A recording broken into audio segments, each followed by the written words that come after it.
question will look at the climate. Our third question will look at the climate targets. The PA projections state that Ireland will overshoot our annual EU targets by 2018 at the latest. Even more challenging targets for 2030 will be set by the EU this year. The new climate law underpins the national policy position of reducing emissions across electricity, buildings and transport by at least 80% by 2050. Two questions. Specifically, how do you intend to reach these targets? And what mitigation measures will you adopt in the next 5 years? Okay, thank you. So can we try and keep to those two questions, please? Okay. Thank you again for the question. And yeah, it is pretty pathetic that we're overshooting our targets and that we won't meet them. So we are fully committed to achieving our climate change targets, obviously as part of a broader European framework. Fianna Fáil, we have a series of proposals around tackling climate change. First one is, I suppose, to provide some political leadership around the issue by creating a new Department of Climate Change, and that department would be charged with leading the way in government to addressing climate change. It will amalgamate the Departments of the Environment, Energy, Natural Resources, Heritage and Transport, and will have overarching responsibility for that objective. We'll set up a Green Deal agency within the Sustainable Energy Authority of Ireland to roll out retrofitting of both social and private homes. We will have a series of initiatives at 10 million euros dedicated to a series of initiatives to incentivise e-car usage. And this will include things like toll waiver for e-cars, motor tax waivers for e-cars, SEAI grants and free charge points. We'll establish a National Infrastructure Commission with a series of targets, namely achieving 4% of GDP infrastructure investment per annum, decarbonising Ireland and building a strong public transport network. We will increase investment in public transport. Set an objective to freeze public transport fares as a big bugbear of mine here in Dublin City that the last number of years we've all seen the oil prices fall and energy prices fall, but fares on Dublin bus have increased significantly. There's been big investment into the fleet. The real-time information system has been very welcome. All of those enhancements, though, are really worth nothing, Wi-Fi on the buses and all of that, if the fares are continuing to rise. And they have increased 26%. And I have questions this with Dublin Bus, but our commitment, we freeze fares and really incentivise people to use public transportation. Okay. Thank you. Just start by saying, as I said earlier, that if Paris is to mean anything, the targets that had provisionally been agreed for Ireland and for other countries are now going to be ramped up significantly, and we have to get ready for that. We had negotiated with the Commission something like only a 4 or 5% increase in our ambition over the ones that we had put in the European climate legislation back in 2009. That's going to be significantly ramped up. We can do it, and it's going to be better for our country and our economy. And in the immediate 5 years, the key, going back to what we said earlier, is to switch off Moneypoint and switch off the power plants, because that saves you 8 million tonnes of carbon, which is a significant chunk, and we can power our country quite absolutely properly at low cost with a combination of interconnection, renewable power and the existing gas-fired power stations. We do not need those power stations, and anyone who suggests they can be run on biomass, I think they need to present the evidence as to how that can be done and where the wood comes from. We'd have to cover the whole island and need about 10 more islands if you'd get the wood to actually power Moneypoint in the way some people have presented here today. We need to switch off 1 million oil-fired central heating systems. We need to drive efficiency in everything that we do and start in our buildings, because our buildings are badly designed. We need to adopt, to my mind, the Dutch scheme where you go in for deep retrofit, where you put on solar panels at the same time as you put on exterior insulation and you put on electric heating. The future, in my mind, is going to be electric, and we have this balancing system where a variable balancing renewable power supply is met with balancing demand for heating, water heating, in transport and a whole lot of other areas. To make our transport system work, I believe we have to switch the transport budget at the moment from 2/3 road to 1/3 public transport, completely the other way. while we're waiting for the large-scale rail projects, which won't be doable in the next five years. That means a massive investment and political commitment to promoting cycling, walking, bus transport. And going back to my first key point in the earlier message, Sylvia, we need a national plan. We need a climate plan central to that plan. It needs to involve bringing people back to the centre of our villages, towns and cities. And that actually is one of the key developments. It's the planning of our country for this future. What we build now is going to be there in 50 years in a climate world. We start today with how we build and how we plan our houses where they go. Yeah. Well, first of all, we need to strengthen up the bill.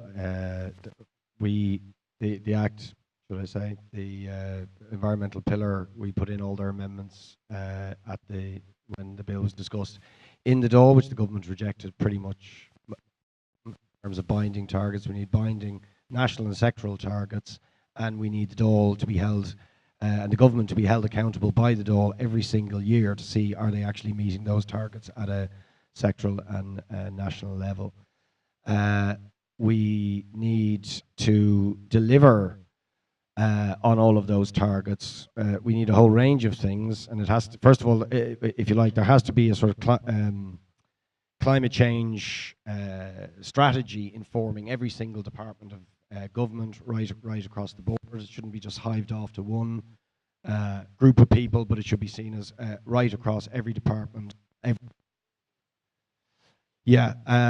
Insulation, right, a state-led and financed retrofit program, so that we don't just leave it to the market, or we don't just leave it up to individuals if they can afford it, but the state provides the upfront funding and schemes that will make it happen. Obviously in local authority housing, government buildings, but also schemes to give people grants to do their own private homes. That would go a huge way towards helping meeting our targets. Again, afforestation is key. We're at 11%. The average EU average is 30. It's pathetic because we have the best conditions in Europe for growing trees. So again, we need as well as giving incentives and subsidies to farmers. Coillte has to engage in a massive afforestation program that may bring us up against Europe as well because of the whole state aid rules and so on. But we need to be able to stand up to Europe on that so that Coillte can actually engage in planting. And I also submitted in the forest bill, which by the way, I think I was the only TD. I put about 40 amendments into the forestry bill to try and strengthen up and put binding targets in terms of afforestation, all of which were rejected by the government. But we need binding targets on afforestation rather than aspirations which are simply never delivered on. The other areas, public transport is critical. We have to stop any move towards privatization of public transport because that will not lead to the expansion of public transport. It's already, as we speak, under this government and the last government, leading to public service routes being closed down, actually cut, not expanded. And that included under the last government, where routes that are not deemed profitable were being slashed. And this is a very trend. We have the lowest level of subsidy for public transport in most of Europe, and that has been consistently cut. So we need to reduce prices of public transport dramatically, and we need to increase the fleet in terms of public service routes. Very last point I want to make is Coillte has 500,000 acres of land that is not deemed by Coillte to be commercially viable for forestry, but it's just sitting there doing nothing.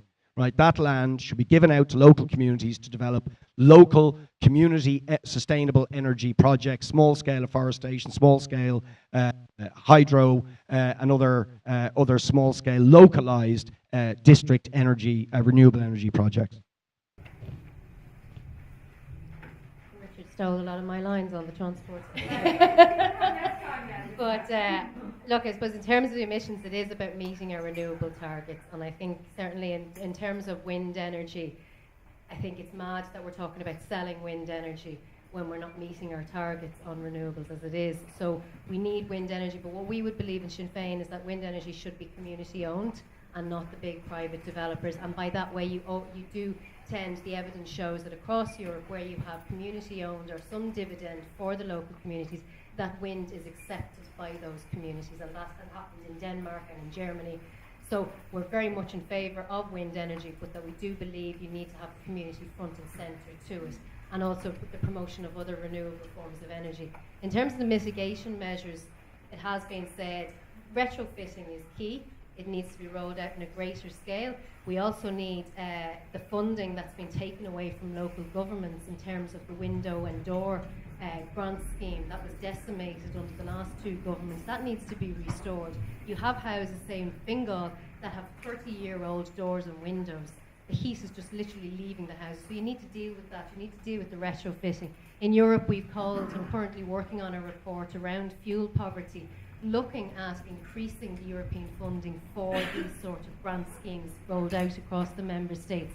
We also believe that the promotion of schemes such as Polybuild, where construction workers are trained up in how to build proper houses that are energy efficient. We do need, as Eamon has said, we need to look at the type of housing that we're building. Houses should be built with solar panels, they should be built with rain harvesting technology. All of that sort of stuff should be done in advance when you're rolling out housing building schemes and then retrofitting the current stock. Transport, look, it's a joke, the funding for transport. It is the least funded public transport system in the European Union.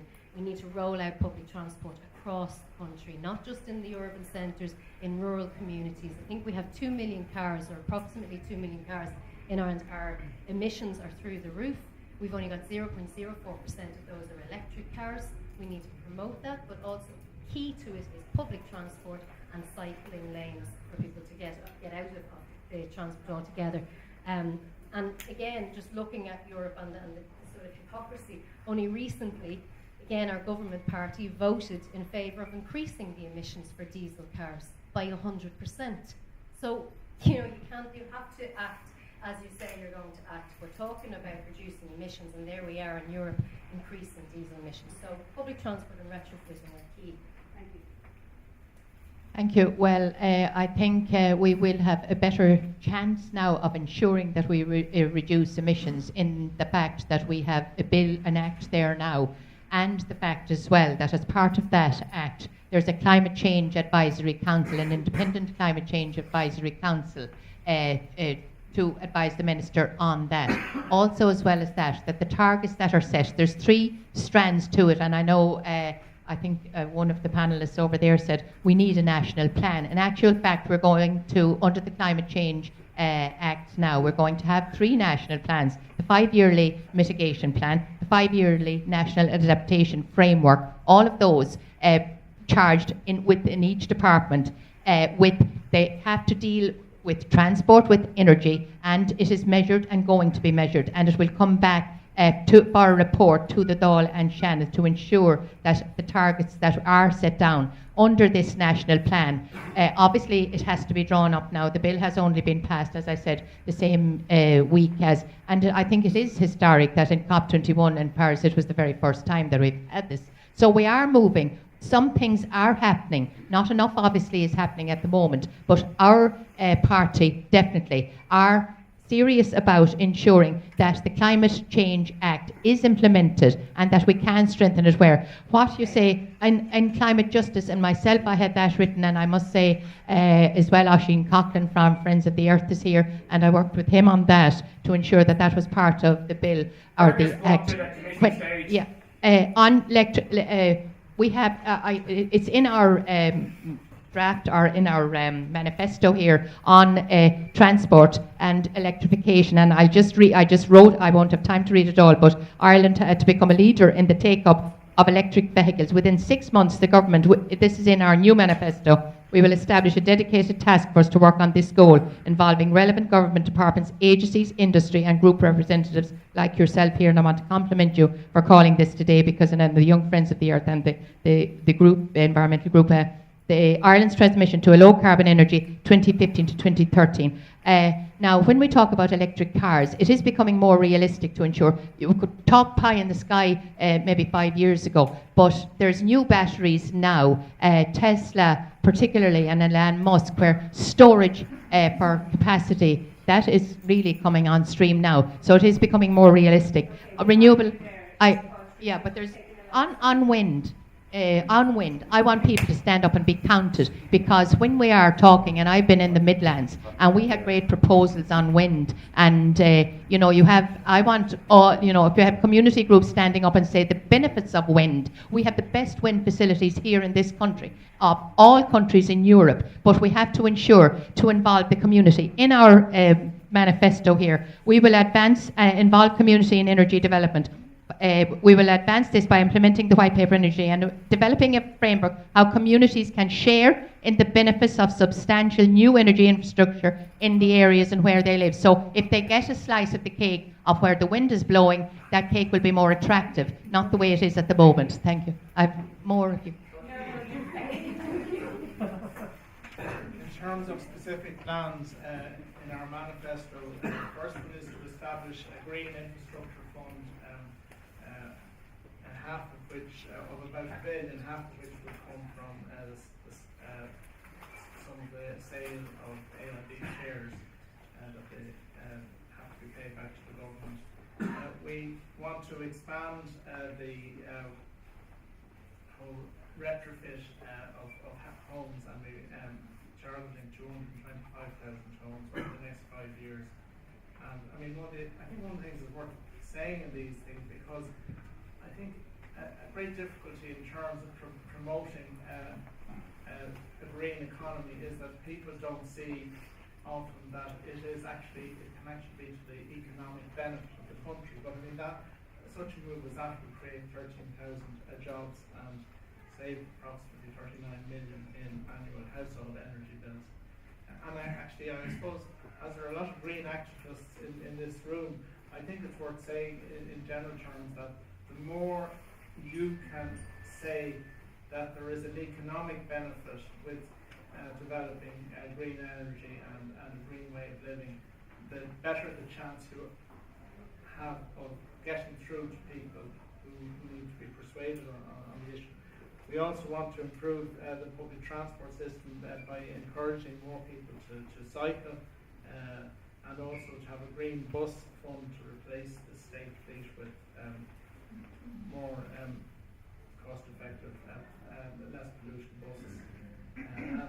And we want a forum for, as we referred to earlier, we want to establish a forum for community energy engagement. And I think because it requires such a change of outlook on all our parts, I think that's a very important element in driving any change forward. And just one last thing. Planning is hugely important in terms of trying to improve transport, and I mean, we unfortunately have an abysmal record in Ireland, and part of it is because we all like to live in our own homes, semi-detached or detached homes, and we, I think, need to learn a lot from maybe the Eastern Europeans. I mean, I'm struck, we have an SDZ, a Strategic Development Zone in my constituency at Adamstown, but it's quite striking that the bulk of the population who live there are non-nationals, because they're used to living in slightly denser conditions. And I mean, Adamstown isn't a hugely dense development. If you go out and look at it, it's quite an attractive development. It still hasn't been finished. But I do think we do need to change our frame of mind, and that might also help in terms of bringing back into the city. And it's a pity that the legal advice was that the tax on derelict sites can't be brought into effect until 2019, because the more of those derelict